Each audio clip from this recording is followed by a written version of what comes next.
Hey guys, welcome in today's video. We are going to be talking doing a Vikings mock draft, going potential options over potential options at pick 24, and really trying to weigh if we want to trade out, stay, and pick. We're coming in the draft with 4 picks, so there's not we don't have a whole lot.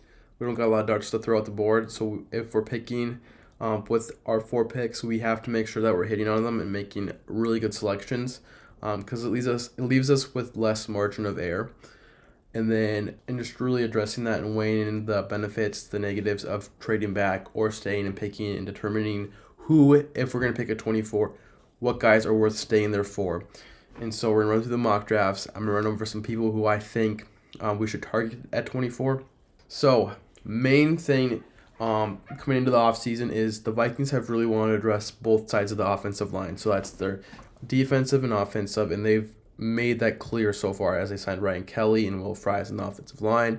And then on defensive side, they've gone and gotten Javon Hargrave and Jonathan Allen at D tackle to really solidify our line of scrimmage, which is a really struggled at times last year. And clearly in the playoff game, in the Week 18 game versus the Lions, got exposed there.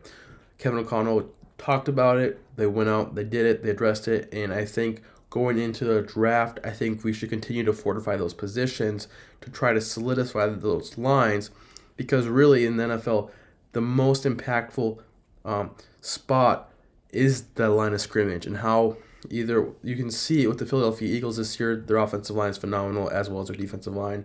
And if you have a good O-line, D-line, it's a phenomenal combination and everything else follows those guys. So I think number one guy that I'm targeting, and this is where we're going to try to figure this out. Who do we want? And I really have it down to 2 guys for pick 24. It's either Derek Harmon or Gray Zabel. Both are phenomenal prospects who I think would fit very well with Minnesota. If we take Gray Zabel, I think he plays left guard. He starts this year over Blake Brendel. I think he's plug and play. I think it's a 10-year starter. Phenomenal pick. Has the versatility. If, say, Ryan Kelly plays 1 year with us, we want to move off him at the end of the season, we can slide Zabel over to center. But I believe he also has the potential to play tackle, and that's where he played in college. But in the NFL, they're predicting him to move into the interior just because of the shorter arms, which I think he'll still do fine with the arm size at the NFL at a tackle position. I don't think that's his best positional fit. I think it is a guard.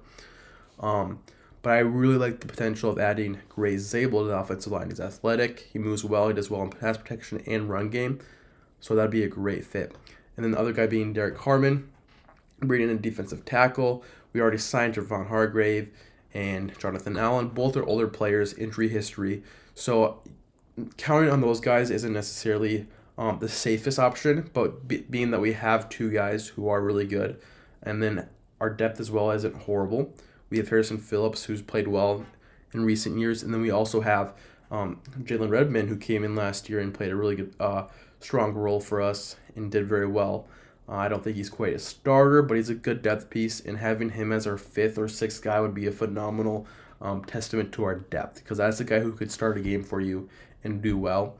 Again, not a regular starter, but he's a spot. He can fill in a spot for you and do a good job.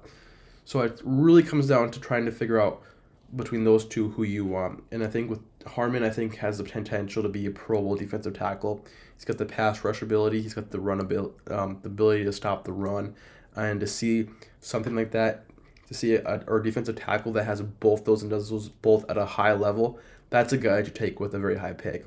And so I think Derek Harmon is worthy of sticking, because we don't have the picks this year, is worth sticking and picking that player at 24 versus trading back and acquiring more picks, because he's just that elite of a player that the value is there in staying and selecting that kind of a player. Now, having those 2 guys, Hargrave and Allen, it might be hard for him to see the field year 1, which is fine. He can sit behind those guys, fill in, probably play in a rotational role, get a few snaps in each game, and then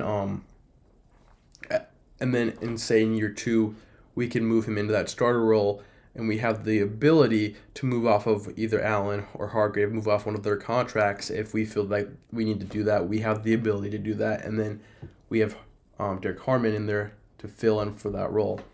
So let's run through a mock draft, and I'm going to say this is going to be one where if either one of those guys is available, we're going to stay and pick. And so we just want to try to fill that out and play that role and see what that looks like for us. So it looks, let's see. Okay, Harmon's available as well as Abel. So both are available. And this is where it gets really tricky. Who do we want? Do we want to go with the defensive line or do we want to go with the offensive line? Now, I think for me, one of the biggest it's so tough because we have our young quarterback in McCarthy, and one of the biggest things for him is you want to keep him protected. You don't want your young quarterback to be dealing with pressure all the time because that's a quick way to ruin one of the quarterback's confidence, but also it can affect his accuracy. You know, being rushed and everything, it just throws him off, and it's not a great start to a career as a guy that deals with a lot of interior pass rush. I don't like that, and I would love to protect our young quarterback to give him a great offensive line, a great pocket. But then also, on the other hand, you have the defensive tackle, who's, I think, could develop into a Pro Bowl level defensive tackle that can pass rush and stop the run. Those are both traits that are very hard to find a D tackle that does them both at a high level. So I think it's a really tough decision, but for the sake of this mock draft, let's just go with Derek Harmon. So we get our defensive tackle. Our defensive line is solid across the board. Depth, starters, talent all over the place. Brian Flores coaching, that defense is going to look phenomenal. So now that we didn't trade back from pick 24, I think at pick 97 here is a spot where we could look to trade. So we didn't get any trade offers, but let's call up some teams. I'm going to say let's try to get to about 110, 97. Let's go to pick 112. Let's get 184. Can we acquire that pick? That's perfect. And so we move back a little bit, acquire another pick. And then since we got our defensive tackle figured out, we don't have a ton of needs. I think we have a really solid roster where we can pick whatever we feel is the best player available at this position. Defensive tackle, we already got that filled out, so we're not going to take another one. And we just have a lot of depth and guys in the roster at that position, so there's no need for us to be drafting one of those guys. We could look at corner now. Offensive line, not necessarily anybody there that I'm high on for taking at 112. Maybe we could look at like a Jalen Rivers. Could look at receiver or running back, but I think we're gonna stick here and pick a corner. And one guy who I really like is Noah Williams, and we'll pick Noah Williams at corner. And then I think for the next position at 139, we'll be wanting to target O-line or running back.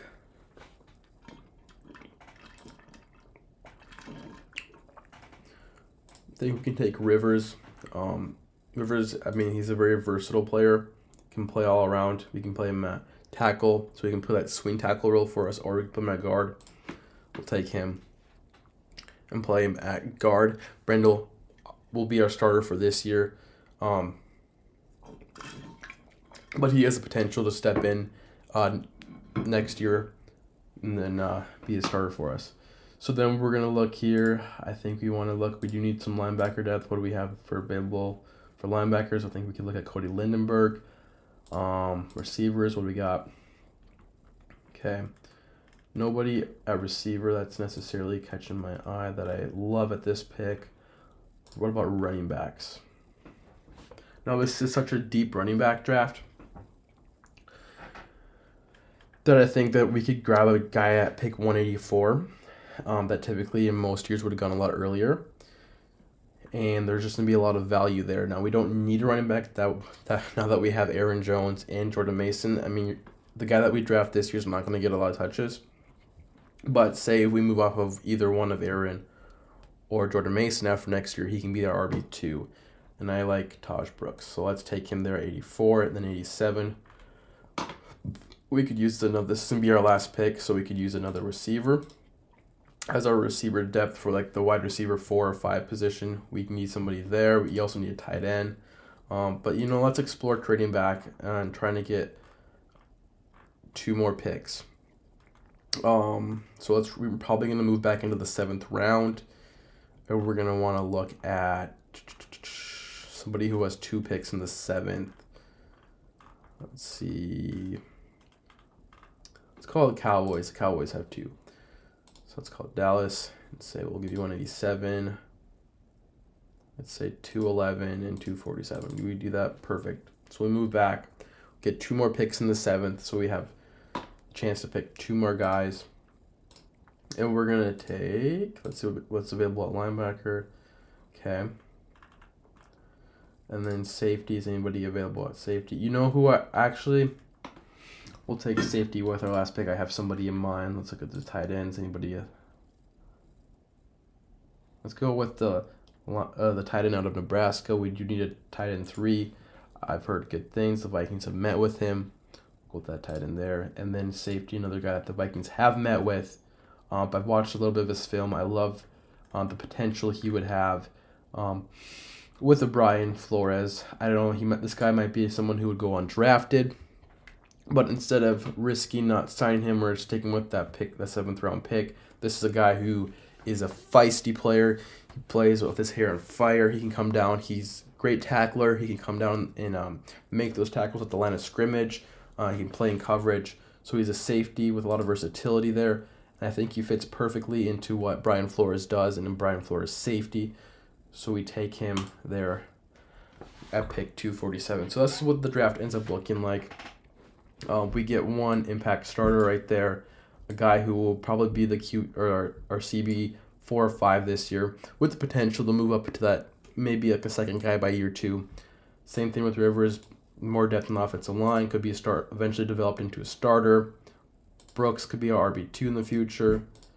We got our tight end 3, and then a guy who also could be a chess piece for Brian Flores and could eventually develop into that starting safety role. Say we don't like what we have in Theo Jackson, we could move him in by year 2 or 3.